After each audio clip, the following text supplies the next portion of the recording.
Yo, are you one of those people who like scrolling through real estate listings, maybe watching shows where people find their dream homes? Have you ever thought about turning that into a job?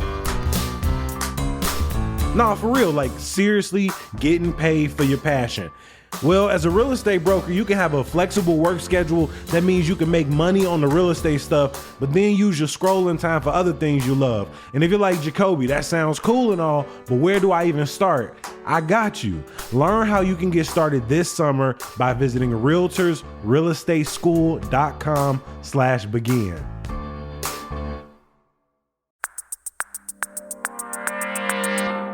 Today on CityCast Chicago.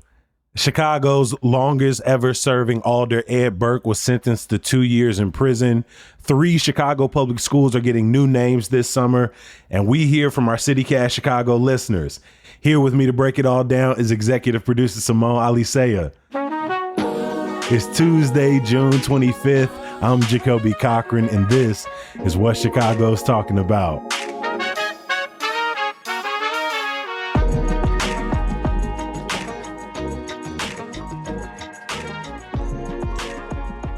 Good morning, Simone. How you feeling? I'm all right, Jacoby. How are you? I am doing well. After years of us following the saga that was at first the Ed Burke corruption trial and now the Ed Burke sentencing trial, after 5 hours in court on Monday, we finally got that decision, Simone. Former Chicago alder Ed Burke was sentenced to 2 years in prison, 1 year of supervised release, and a $2 million fine for racketeering, bribery, and attempted extortion. Kind of remind us how we got here and what that means going forward. Yeah, it feels like we've been talking about this forever. So Burke was found guilty in December of 13 of 14 counts of various corruption-related charges involving schemes around Chicago's old post office, the Field Museum, Burger King in Burke's old ward, the 14th ward, and Binny's on the Northwest side. And basically, the majority of these involved Burke either trying to do favors for people in his circle or to drive business to his private law firm from people that were doing business with City Hall, right? So using his City Hall. He was leaning on them a little bit. Right. Using his position in City Hall to then make money. He was found guilty in December. And the big question had been up until this point, was he going to do any prison time? And if so, how much prison time was he going to do? Burke is 80 years old, and he had rallied quite a lot of support from lots of different people, people who have worked at City Hall, people who currently at City Hall, to argue about his age, that like if he's given prosecutors initially wanted 10 years in prison for Burke, arguing that long of a sentence would essentially be a death sentence for him. But also arguing that essentially he didn't deserve it. He had a lot of people on his side saying that, despite these sort of shady deals that may have happened, that overall he was a good public servant, they say. Prosecutors disagreed wholeheartedly on that front. They argued even more on Monday that it kind of implied in some ways that, these are the things we caught him for. But this type of politicking was a long part of his strategy. Because, we want listeners to remember, we're talking about one of the most, if not the most powerful alderperson, especially in our lifetime, serving nearly 50 years in some form of power. And so, prosecutors made the case that this was business as usual for him, and he's just now getting caught. Right. It's sort of the epitome of the machine, the Chicago's political machine in action. It's also interesting, too, because during the sentencing on Monday, the judge had even had to rule on sort of what Burke's eligibility was based on the crimes he had committed, based on the sort of financial stake. How much did his crimes ultimately cost? What was the sort of value? Yeah, and the judge had set a legal eligibility of 6.5 to 8 years in prison for crimes valued at almost $216,000. But even though the judge set that eligibility, she didn't actually have to, give a sentence, hand down a sentence within that parameter. There are other Hmm. things, there's sort of other factors to consider, and other, she has a lot of discretion. And so ultimately came down with the 2 years in prison plus the $2 million fine. Although it's interesting because a lot of the sentences in recent corruption trials over the years has really varied. Yeah, there's a lot of range in those. Yeah, yeah. You think about someone like former Governor Rod Blagojevich. He got 14 years in prison, and there were so many appeals, and that sentence was reaffirmed. It was a very, very harsh punishment. Meanwhile, on the other hand, you look at Alderman Patrick Daley Thompson, who got 4 months in prison. Now, granted, very different crimes, very different levels of power, right, that we're talking Hmm. about here. Burke's longtime ally and friend on the city council, the other former Alderman Ed Verdoliak, served 5 months of an 18-month sentence on corruption related charges. And he was released early due to health issues, also somebody who is 84 years old, up there in age. And so a lot of variety that we've seen in the past few years.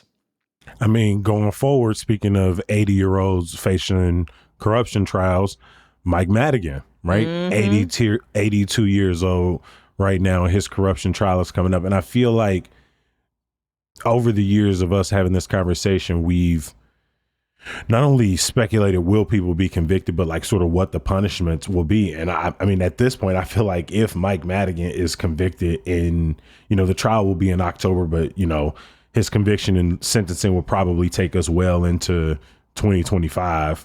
I feel like we'll be wondering where between that 14 years Blagojevich and that 4 months Patrick Daley Thompson, looking at Ed Burke's 2 years. But if Mike Madigan's convicted, especially as they're painting him as sort of the boss of all bosses, I imagine he could be facing a legitimate couple year up to a few years since few years as well. Yeah, it'll be interesting to see. One thing that the judge said in her remarks before handing down the sentence is, and this is a question that judges have had to grapple with a lot in Chicago, is to what degree does a really harsh sentence actually deter future crime of this nature? I mean, I think that's always a question in our legal system of to what degree does a harsh sentence deter future crime. But I think when we're talking about corruption by public officials, I think it is even more potentially obscure to say like, oh, well, is the threat of a harsh sentence really going to be a reason that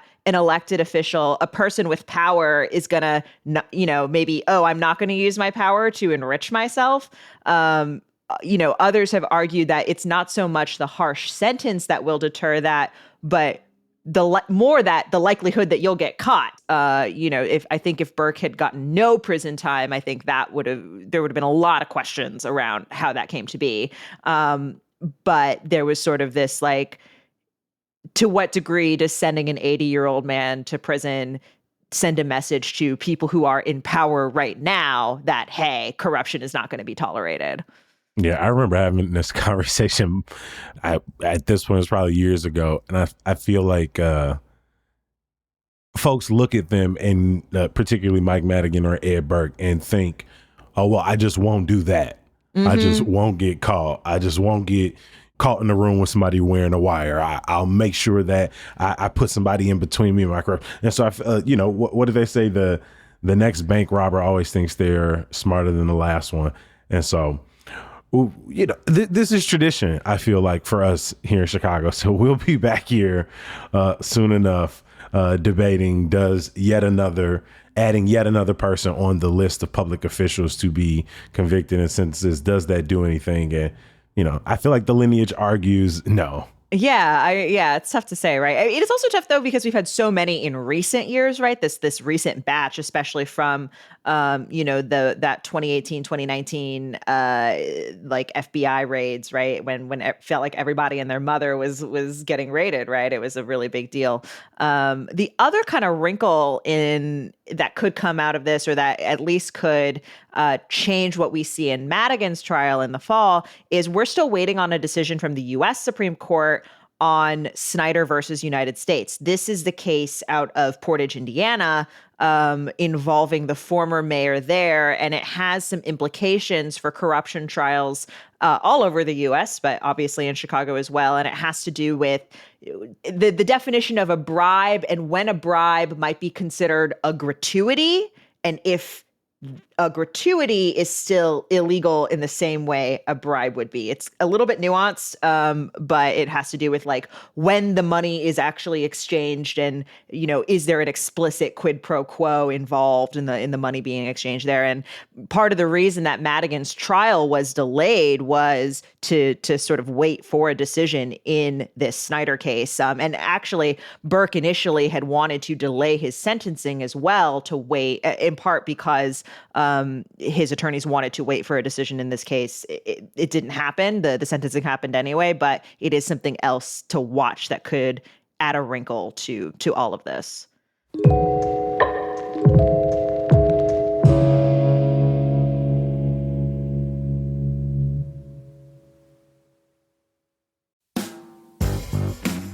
Y'all, I'm still trying to decide who I'm gonna see at Ravinia this summer. In case y'all don't know, let me put you on. Ravinia is North America's longest running outdoor music festival, and they offer over 100 concerts from June to September. And seriously, there is something for everybody. What you like? Classical music, they got you. Musical theater, got you. Pop, folk, hip-hop, R&B, oldies, contemporary, dance, even movies, you will find a concert for you. Me personally, I'm down to two choices and I need y'all help. It's either gonna be The Roots on Saturday, August 24th, or TLC and Shaggy on Saturday, August 31st. You know what, I'm probably gonna see both. Any excuse to pack myself a little picnic and enjoy Ravinia's lawn. I can even ride the Metro up there for free with my ticket.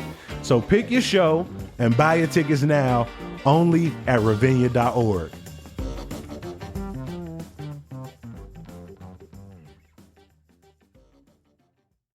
Hi, I'm David Plotz, CEO of CityCast. Or, as I can say now, thanks to a few weeks with Babbel, hola, soy David Plotz, el jefe de CityCast. What if in 2024 you got a little bit better every day?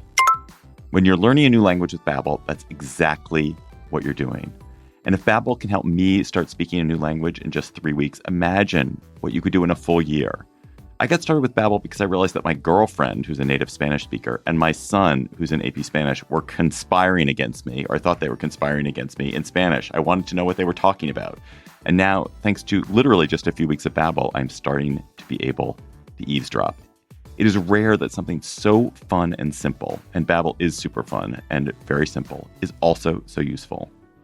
So here's a special limited time deal for CityCast listeners.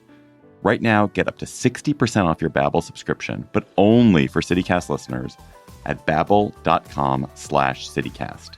Get up to 60% off at babbel.com/CityCast. Spelled BABBEL.com/CityCast. Rules and restrictions may apply. 3 Chicago public schools will be renamed this summer as part of an effort to get rid of racist school names, spurred by a 2020 Sun-Times investigation, which basically found that 30 schools at the time had been named after problematic people, largely white men who used to own slaves, which brings up the question of how should we be naming our schools? But before we get into that, Simone, which 3 schools are getting name changes this summer? Yeah, so that's going to be Melville Fuller Elementary in Bronzeville. It's going to become James Farmer Jr. Elementary. Fuller was a Chief Supreme Court Justice who upheld racial segregation laws. Plessy v. Ferguson. Mm-hmm. Yes, people might be familiar with that one. Farmer, on the other hand, was a leader in the civil rights movement. Christopher Columbus Elementary in Ukrainian Village is going to become Ruth Bader Ginsburg Elementary. One thing that's interesting about the change to Ginsburg Elementary is that new namesakes, according to rules put out by CPS, which we'll talk about, new namesakes have to be dead at least a year. The former Supreme Court Justice died in 2020, and so is eligible for that name change.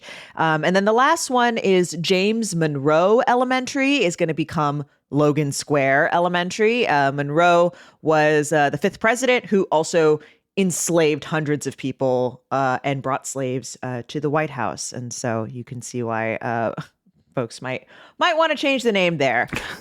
Since the Sun-Times investigation first came out, a total of 9 schools have changed names, including the schools I just mentioned. What's funny is these 3 names make me, with like no proof, but I feel like the names themselves, I feel like I get a window into what a community's debate around a new name will be. Like Bronzeville turning to a civil rights icon, Ukrainian Village going from the name of a genocidal colonizer to a recent Supreme Court justice. And then over in Logan Square, they was like, I don't know, maybe they had names and they couldn't agree on one. Maybe they didn't. Maybe they all were like, we should just name it after the neighborhood since that's pretty easy. But it makes me wonder what it looks like for a school to go through this process, especially since, you know, we've only had 9 of the 30. And so it makes me wonder, what does that behind the door or behind the closed door process look like to get a school's name changed? Yeah. So after the initial Sun-Times investigation, there was a lot of pressure on CPS to like come up with a policy for this, to like, hey, we want to change the name of our school. How should this go?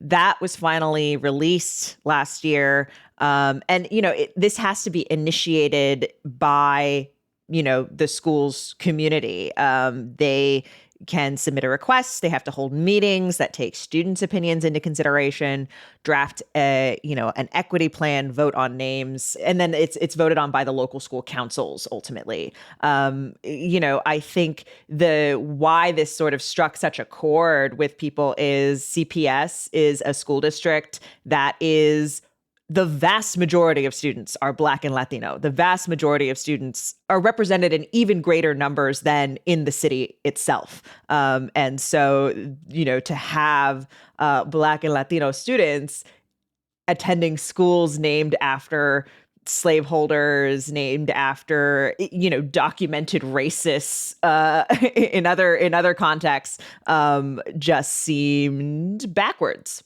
100%. Simone, you sent me a link to where people could find that 2020 list of, you know, who were Chicago's public schools named for, where they could find the makeup of a school, what the former name of a school was, if it has since been changed, and sort of what that person did, what they were known for. What's one school maybe near you that you would get the name changed? Well, this was really interesting to look at because I was literally just looking at like a Google map of CPS schools near me. And then I was just like cross-referencing the names with this list. And I learned a lot about different people that I didn't know anything about. So even if you just want to do it because you're into history, I recommend it. It's a really interesting exercise.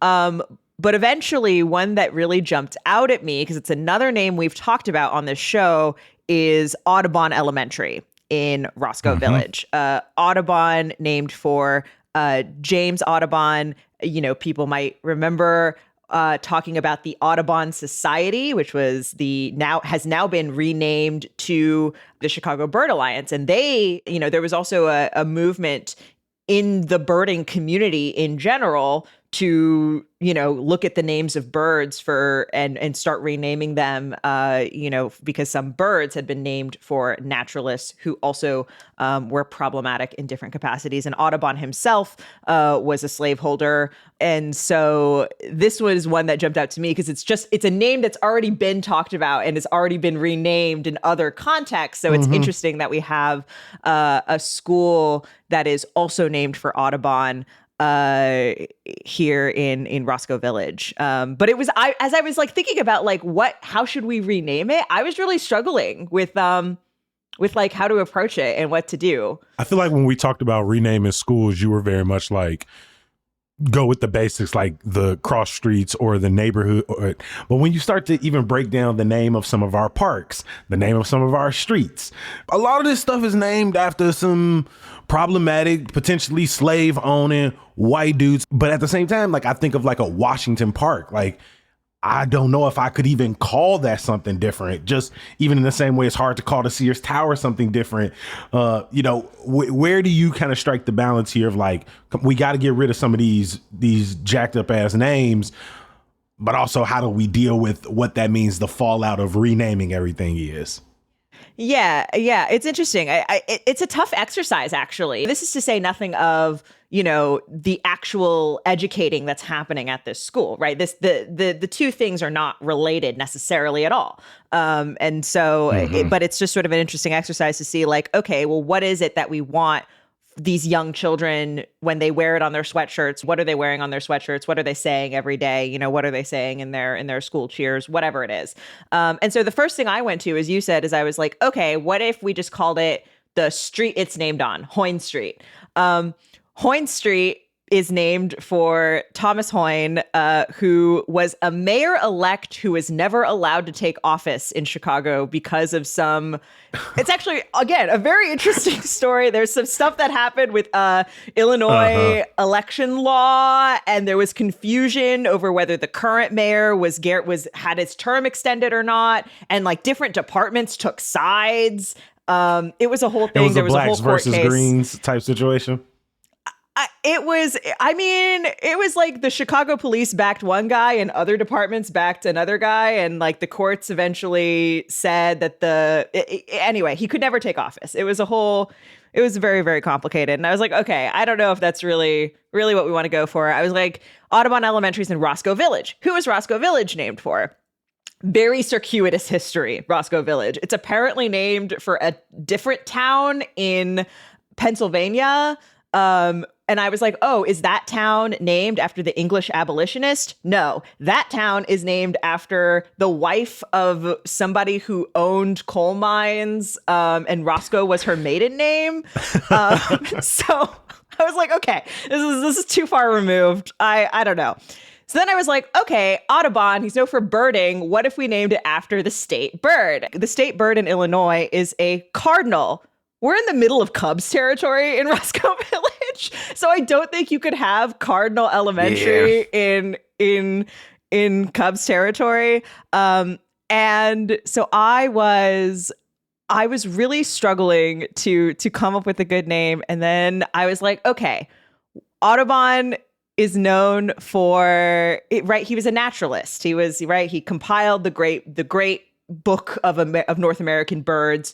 Are there any other local naturalists that we could turn to? And a person I found was Elizabeth Emerson Atwater, the Peggy Notebart Nature Museum. She's like sort of featured among their naturalists. She was a botanist and she collected many, many samples. She was also really good friends with Mary Todd Lincoln after the president was assassinated. And so it seemed like Atwater Elementary. I looked it up. I didn't see any other Atwaters in Chicago. So that is kind of where I landed on after a lot of Googling. I love how every time you tried to get to a new name, it just took you in a completely different route. I feel like for some of the names that are so ingrained, like your Washingtons and Jacksons, I feel like you kind of got to go to Abbott Elementary route, where you just find another famous Washington or another famous Jackson.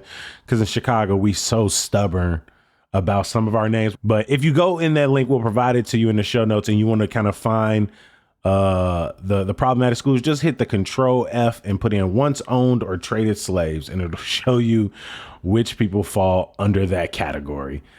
Carroll Elementary School, West 83rd Street. This person once owned or traded slaves. He enslaved more than 1,000 people on his plantation in Maryland, and also served on the Chicago Commission on Race Relations following the 1919 race riots. Yeah, we should probably get that one up out of here, y'all. What we doing? Y'all know we like to drop our phone number, 773-780-0246, in any episode where we're asking you to text us, leave us a voicemail, because we typically want to know what y'all think, how y'all respond. And today we wanted to share some of our favorite texts with the rest of the class. Simone, what have our listeners been telling us lately? Yeah, so last week, Jacoby, you were out, but Michelle and I did a fun little trivia where I read her some quotes that were said by city council members. And they were kind of wild. Spoiler alert. There were some very just kind of wild things said by our elected leaders. Hey, you hit me with a bat, I'm gonna shoot you with a gun.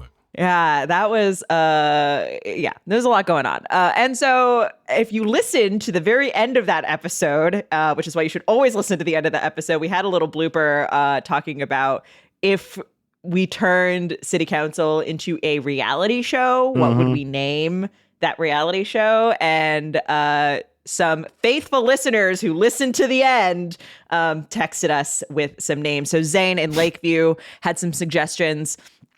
The Neighborhood Watch, The Ward, which I really liked. I feel like it's got like The Wire, like it, I don't know, there's something about it that I really like. And then if it were a more of a like Veep Parks and Recs kind of comedy, Too Many Cooks, which I think is potentially accurate. Interesting. Yeah, I think it's interesting. I like Corruption The Ward. Island. No.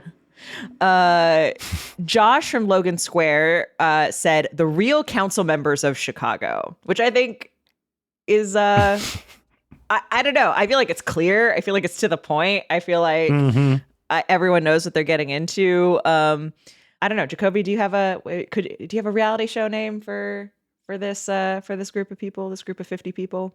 Oh my God. I like the Fifth Floor. Ooh, Fifth Floor. That's the mayor's office. Probably more focused on the mayor, but the caucus. The caucus. Ooh. Caucus Wars. We already have an era in history called Council Wars, Jacoby. It already I said Caucus Wars. I know. I've just changed it up. I know. I'm just saying, like, this already exists. That's like it just occurred to me that we already have a period of time in city council history called the Council Wars. The real council members of Chicago is ratchet. I think that's great. I love it. A couple of weeks ago, we had our homie Brandon Pope in for our Friday news roundup. He was real sad that he ain't been able to get his matchas over at Foxtrot, but one of our CityCast listeners wanted to give him a little recommendation. Yeah, so Julio in Pilsen suggested Sawada Coffee in West Loop, which is across the street from Soho House. And Julio said, in addition to a great matcha latte, they have a military latte, which is a combination of vanilla, matcha, and espresso. Great iced. So B Pope, if you're listening, there's one. What makes that a military latte, you think? I think it is the colors. It's brown and green because it's espresso and matcha. Ah, got it. Yeah, I feel like matcha has just been popping up a lot more across Chicago. I feel like it's been trendy for a minute. I love a good matcha. But Julio, thank you so much for that recommendation. And if you've got any more, you can always let us know. Come and text us. The last thing is when we were doing all that festival coverage earlier this month, we were talking about the Air and Water show. And, you know, I express that it wasn't my favorite of the summer festivities that Chicago has to offer. It's very loud. And Leah from Humboldt Park texted us and said, my favorite festival is the Earth and Fire show. It's when my partner and I go camping, so we're not in Chicago for the Air and Water show. And I would like to steal that suggestion. I think it's great. Yeah, I've moved closer to the Air and Water show, and I feel like I'm gonna big regret it once it pops up. It's loud. On me. It's loud.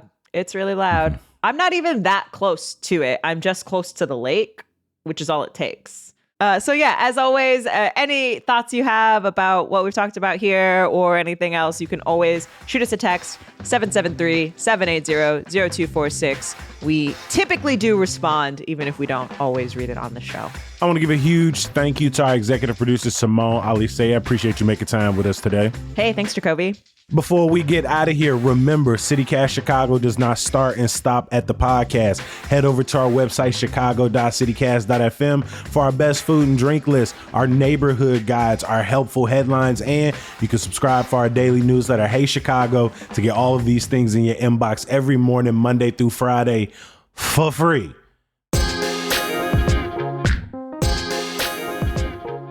One more thing, some good news. Our friends over at CHGO Bulls Podcast are hosting a live NBA draft show at PB&J in the West Loop tomorrow night. It's free. All you got to do is RSVP. Check the link in our show notes. We're going to be back bright and early tomorrow. We'll talk to you then. Peace. Was it Fox and Trot? What's the name? Foxtrot. It was Foxtrot. Fox and Trot. Jacoby, how often have we talked about Foxtrot on this show?